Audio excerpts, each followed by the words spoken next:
Hallo almal, baie welkom by ons gemeentes se week van gebed hier by Nynersdrift en Keimus.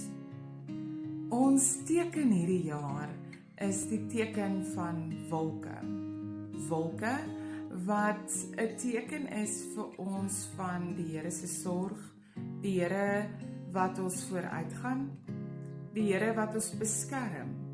Wolke wat ook soms vir ons 'n teken is van duisternis, van hartseer. Ons raak selfs baie keer so bang ook as ons na die wolke kyk. Hier teen die Oranje rivier is wolke nie altyd so 'n goeie teken nie. Net oor die berg in die Boesmanland is wolke altyd 'n teken, 'n verwagting van die Here se sorg. Wolke kan 'n dubbele betekenis hê. In Handelinge ontdek ons ook hierdie dubbele betekenis van wolke. Hierdie week tydens ons week van gebed het ek in my tyd en nadenke oor die teken van wolke en die wete dat die Here Jesus Christus soos hy in 'n wolkkolom opgevaar het na die hemel, so sal hy ook weer kom. Het ek die hele tyd hierdie tussentyd gedagte, dat ons in 'n lewe leef tussenin die Here se hemelvaart en wanneer hy weer sal kom.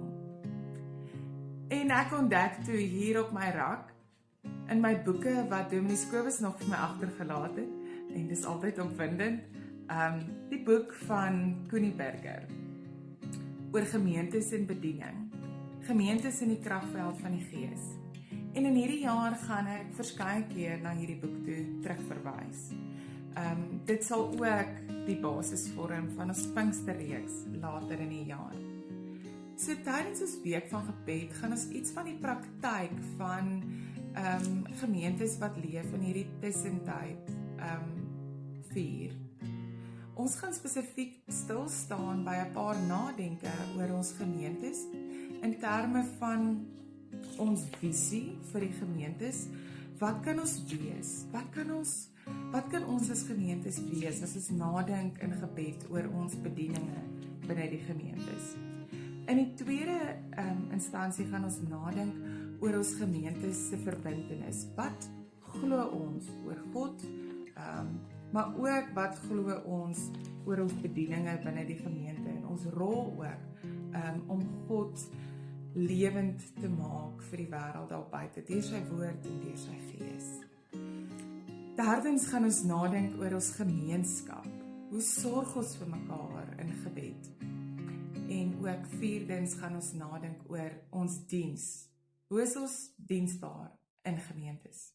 Want in hierdie tussentydperk, tussen die twee ankers van die hemelvaart en die wete dat Christus weer sal kom, word hierdie gelewe gebou op 'n geesvervulde lewe, 'n lewe wat vervul word deur die werking van die Heilige Gees en 'n lewe wat in gebed altyd toegewyd aan die Here is. Ek gaan elke dag 'n video uitstuur waarin ons saam gaan bid. Hierdie dan die inleidingsvideo tot ons week van gebed. 'n Week waarin ons gaan nadink oor hierdie tyd waarin ons leef. 'n Tyd vol van die Gees, in aanbidding, toegewyd aan die Here. Mag hierdie week vir elkeen van julle tot seën wees.